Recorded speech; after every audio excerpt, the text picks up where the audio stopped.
Gusto ng isang competitive na all-star game nila Coach Gallet at Coach Tim Cone. Nangako sila na makakakita daw ang mga fans ng isang competitive na all-star game.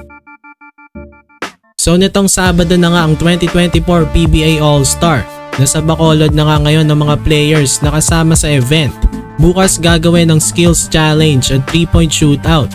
Tinanggal na nga ng PBA ang slam dunk contest ngayon at papalitan nila ito ng isa pang 3-point shootout, pero ang mga contestants naman dito ay ang mga bigs.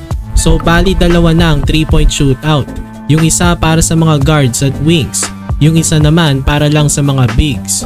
3 PM magsisimula ang event at ang mga contestants ng Obstacle Challenge ay sila Dave Marcelo, Raymond Almazan, Jason Perkins, Motaw Tua, Clifford Hofia, Justin Arana, James Laput, JM Calma, Leonard Santillan, Isaac Go, Brandon Ganuelas Roser at si Ralph Ku. Papalitan ni Ku ang kanyang teammate na si C. Stan.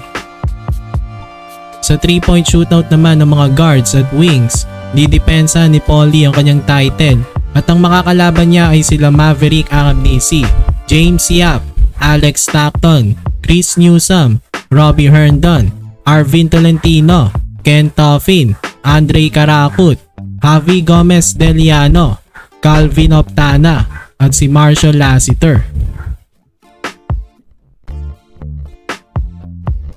Sa 3-point shootout naman ng mga bigs, isa sa mga contestants dito ay ang 7-time MVP na si Julmar Fajardo.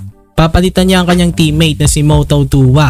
At ang iba pang contestants ay sila Aris Dionisio, Ralph Ku, Keith Saldivar, Christian David, Sean Anthony, Brandon Bates, JM Calma, Keith Datu, Isaac Go, Brandon Ganuelas Roser at Jason Perkins. After nyan, 6 PM naman ang laban ng Greats at Stalwarts. At sa linggo naman ang game ng Team Japet at ng Team Mark. Aware ang mga head coach at ang mga players sa backlash ng recent NBA All-Star. Wala ngang kadepe-depensa ito, kaya maraming mga fans tuloy ang naboard sa recent All-Star game ng NBA.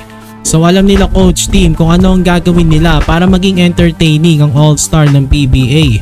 Nangako nga sila nila Coach Gallet at pati ang mga players na gagawin nila itong competitive na parang normal na game lang sa PBA. Deserve daw kasi ng mga fans makakita ng entertaining na laban para hindi naman daw masayang ang pagbili nila ng tickets.